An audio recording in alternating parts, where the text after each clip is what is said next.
Hello, it's Talking Reds, it's Friday, it's John Gibbons with Craig Hannan. We've got a brilliant video team, production team working with us as well. And it's, the Reds are back Saturday, a little bit of a, you wouldn't necessarily even say a break, but the games come thick and fast now, don't they? I guess is what I'm saying, Craig. You know, it's been sort of 1 week since we come back, roughly more or less, but now it's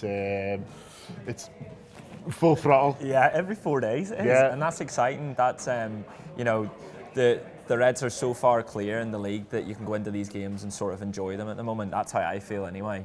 And then you've got the added bonus of a cup competition on Tuesday night against Chelsea, which is so exciting. You've got Champions League, where it's going to be a big night at Anfield, big European night, trying to overturn the 1-0 deficit at the moment. It's just an exciting time, but it's an exciting time in that it's not just, oh yeah, we're way out ahead in front of the league and that we're absolutely walking it. It's like there's all these other aspects to this season, and who knows what could happen by the end of it. I think it'll suit Liverpool as well, because Jurgen Klopp talks a lot about rhythm, and you know, look, he wanted the winter break, he wanted that space, but the reason he wants the winter break is they're so fresh and ready to go for these busy periods, and now we've got them. You know, since that break we have looked a little bit rusty. You know, the performances haven't been quite to the level that what we're used to, you know, the extremely high standards that this team sets. But now I think having these games thick and fast will suit him, will suit this Liverpool squad. They like to play, they like to be out there, they like to know what the challenges are, and starting with this Watford game, I'm really looking forward to this period, but I think the players will as well. Yeah, and do you know what, I think the West Ham game, that's almost the perfect preparation for this little run. That, you know, it's another game where they overcome being 2-1 down or whatever it was, and you know, they were really made to work in that game, but they find a way in exactly the same way that they found a way all season. And now you'd love them to sort of push on. Now you'd love a big performance against Watford, wouldn't you? Wasn't it last year we went and we saw Trent bend a free kick? We had a lovely day. It was a lovely day, and that's exactly what I'm hoping for this weekend. Okay, he's done a few injury updates in the press conference. Ian Klopp has done his press conference fairly early this morning. He said there'll be no Henderson or Milner or Shaqiri. He said they're all getting closer. He said Henderson is running, and then he put where Millie is running even more, which I like. Just showing off, just running. So none of those guys this season. But apart from that, it's a full strength squad to pick for, and you know, good options across the pitches and the Craig, and whoever he does go for, you know, it's a strong Liverpool team. Yeah, definitely. I think the talking point's the midfield, isn't it? And sort of who you go for in there. I'd like to see a little bit more of Keita.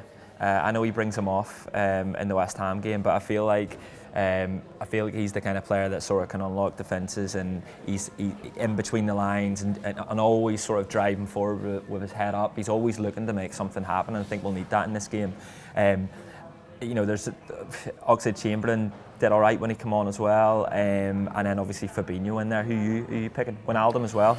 There's options. I'd probably go for Fabinho, Wijnaldum and Oxlade-Chamberlain. I think Chamberlain did really well off the bench, and I think that probably should be rewarded. But, you know, if he does pick Keita again, I'd have sort of no issues with that. And I think, you know, he talked about that game and the change, and said, first of all, that Keita and Chamberlain aren't necessarily in competition with each other. He said they're different players offering different things, and you know, there has been a game this season, an away game in the Champions League, where he does pick them both, so who knows on that. But I think his point was that the midfield was a little sort of static, and they were a bit, well, I think the words he used were that they were too defined in the position. He needed someone breaking, and sometimes it's easy to tell a lad who sat there next to you, go on and do this, rather than get that message out to the pitch. Yeah, and also that lad will have been sat watching. So Oxlade-Chamberlain will be sat watching that game and sort of working out where the little pockets of space are, who he's going to target, and you know, where he'll be able to sort of find space and influence the game. You know, when we're in the stands and we're watching it and we're shouting at Keita saying, you should be doing this, you should be doing that, it's because we're sat at home watching it on TV with lovely replays and all of that, and the commentators are telling you. Yeah. Do you know, we can see all that, while it's a lot more difficult for them in the pitch. The thing is, whoever doesn't play in this game, then they get a go at Chelsea. And Chelsea, for me, is a massiff game, because I want to win the FA Cup. Going on, you lads? I'm going as well. I'm going to the next two, actually. Just go. I want to watch this team as much as possible at the moment.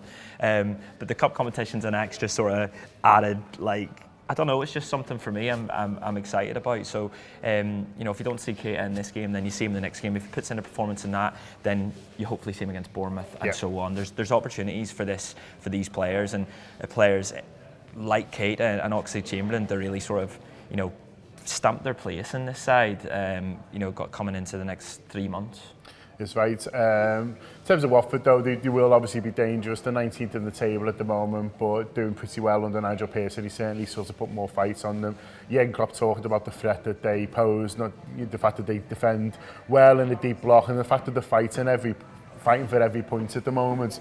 But one thing that Jürgen points out is, they will be a threat. You do have to be wary of Watford, but this Liverpool team's ready for the fight. So Watford are fighting for their lives, they're fighting for every point, but this Liverpool team have proved, I was going to say this season, but longer than that now, that they're ready for any fight that the opposition throw at us. Exactly. You look at the Norwich game, that's a side in a similar position with similar fight, and who have at times looked quite good at times this season. Watford the same under Pearson.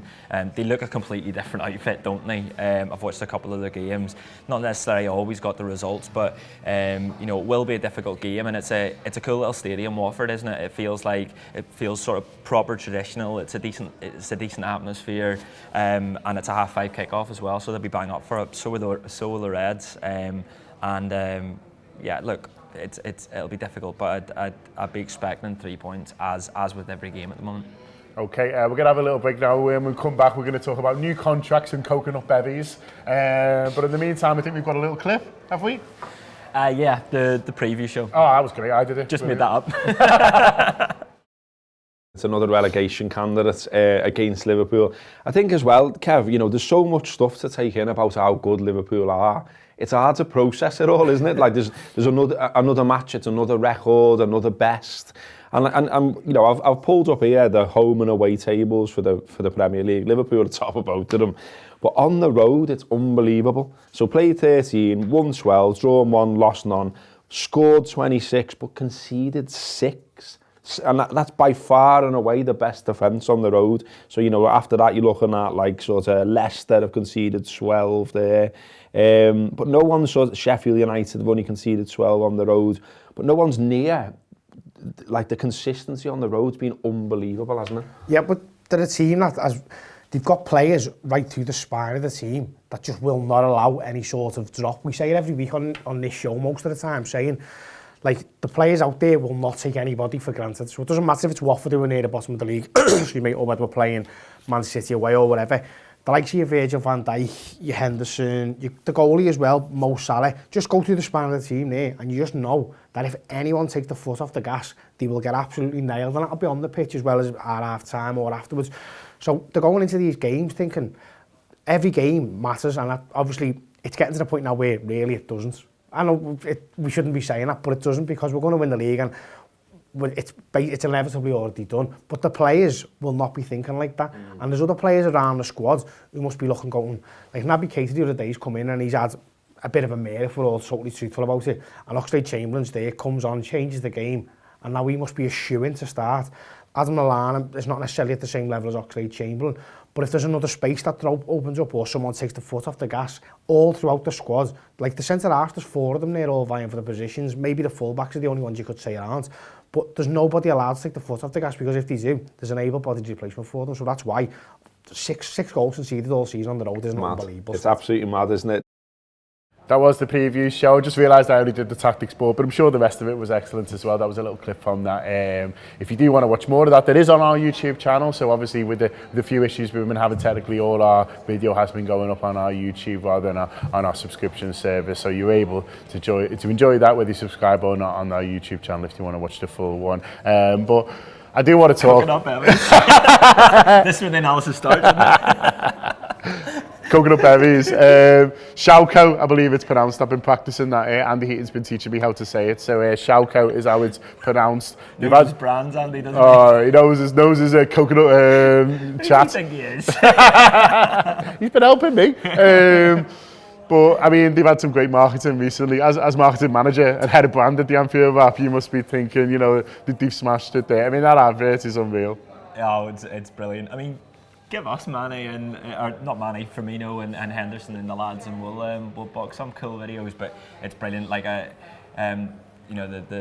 lads at LFC TV and have done a brilliant job on it. First of all, the footballers did a brilliant job. Like a couple of proper acting performances. Bobby Firmino is surprisingly good at acting, isn't he? And I mean, I think they helped him with all playing sorts of versions of themselves. no, it's don't take anything away from I'm not. I'm just saying. I'm not saying like, it's an Oscar performance, but and it's another thing to show how sound this team are, and it's another sort of video to illustrate the personality in this team and the togetherness. The fact that they can take the piss out of each other is what I really loved, and the fact that they're willing to do that. And just well into to everyone that sort of made that happen, because even the outtakes as well. Have you watched the outtakes? No, I haven't yet. The outtakes, I was in tears of laughter at it. It's really, really funny. And I just generally like Andy Robertson as being the teacher's pet. Well, I mean, he's got pun game, hasn't he? Like, we're often trying to think of puns in the office. Some of his. Why did we think of coconut all of Europe? You know what I mean? I'm so annoyed. That should have been on a mural somewhere or something. Coming in t-shirts, see, we've coconuts all of Europe. I mean, it is absolutely fantastic. But as you say, like, Ian Klopp was asked about it in his press conference, and he made a joke. He said it's the first time people have probably heard Joe Matip speak. I was taken back. Yeah, by his actual voice, but also the fact that he said, "Oh yeah, we were all buzzing off it in training yesterday," and they're just enjoying every aspect of playing for Liverpool. They're enjoying each other's company. Jürgen also talked a little bit about the atmosphere at Melwood and how good it is, and how when people come, how much they enjoy it, the vibe and stuff. And I've found that, to be fair, when we've gone over to Melwood, you don't feel like you're at the training ground of necessarily the best team in the world. In the moment, you feel like it's fun, it's relaxed, it's open. People are saying hi to you. It's just that kind of vibe at the moment, isn't it? Yeah, and we often say, and you often seen it said online and so on, that these might be the best days that we ever see in terms of being a Liverpool fan, the experiences we get and the trophies that they're winning and fighting for. But also, it's the closest I felt to a football side. It's it's the first time in my life that I look at an almost full squad of players, and they sort of, they resonate with me, or you see a little bit of yourselves in them, rather than being these like footy players on the pitch that are just, you see them on the pitch and they're far away and then they go, and that's the closest you ever get to them. It just feels as if they're one of us, isn't it? It's like a big, you don't like to say a big footballing family, because that sounds so cliched and horrible, but like, and that's more the Anfield app, isn't it? But it feels like that. It feels like everyone is in it together. Everyone's going in the same direction, whether it be the stuff that the players, what the players and the manager are achieving on the pitch, what the club are putting out in terms of their own media channels, and in terms of the fan culture that surrounds that, with what the likes of Boss Night are doing and the Anfield Rap, I suppose, contribute and so on. It's a probably special time to be a Liverpool fan. It's right. Just a couple of things, bits of news before we round up. Virgil van Dijk, a little bit talked that he's going to get a brand new deal. So that's a story from the Daily Mirror today that Virgil van Dijk, they're looking obviously to make him one of the highest paid players in the world, which is what he deserves. He's a fantastic footballer. Seems very happy at Liverpool at the moment, so hopefully brand new deal for Virgil van Dijk. They said it'll be alongside new deals for Harvey Elliott and Curtis Jones. Now Harvey Elliott's new deal broke yesterday for Paul Joyce, and then I actually saw him in town walking through with his girlfriend. Honestly, I was walking up and I saw there was Harvey Elliott, and I just got the phone and saw him. I went, "Oh, nice one on the new deal, Harvey," and then his beard just buzzed off me. I think because he was more buzzing off him, like, "Oh, get on you, Hollywood." I like the idea that she's like just taking the piss out of him.